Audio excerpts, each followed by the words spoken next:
ମୁଁ ତୁଷାର ପରିଡ଼ା पेशार जड़े building contractor building तैयारी पर मत अनेक गछ काटिया पड़े जहाद्वारा कि परिवेश नष्ट होपर परिवेश पर बहुत प्रभाव पड़ुछि। जदि जनसंख्या वृद्धि अनुसार चाष जमी और जंगल जमी बढ़ी पारता ताहले मोर किछि कहिबार नथिला, किंतु चाष जमी और जंगल जमीर अवक्षय होगा संगे संगे कंक्रीट जंगल वृद्धि पृथ्वीर तापमात्रा को बढ़ई चली जहाद्वारा कि उत्तप्त परिवेश में मनीष एठी बंचिवा कष्टकर हो पड़ुछि।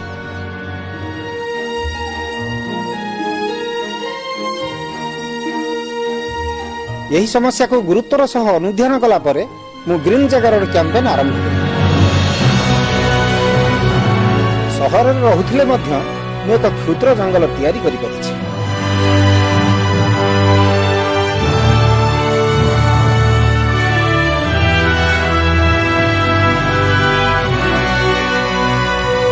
खाली सेतिकी नुहे मो घरर आवश्यकता पूरण करिया पई मु गोटे छोटिया किचन गार्डन टे मध्य करि परिछि।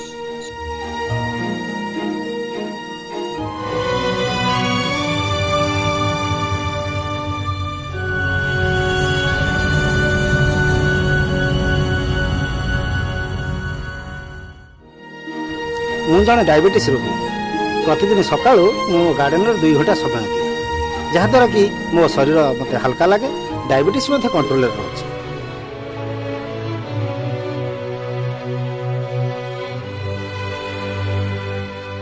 हु हु हो बढ़ुवा तापमात्रा को जदिव कंट्रोल करने मो हाथर कथा नुहे तथापि मो ग्रीन जगार कैंपेन गोटे छोटिया प्रयास।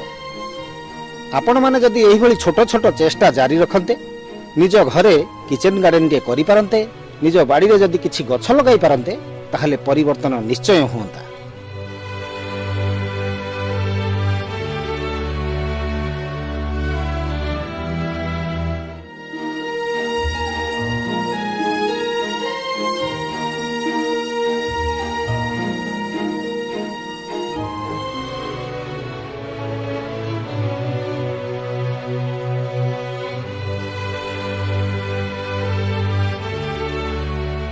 Yes, I am the change.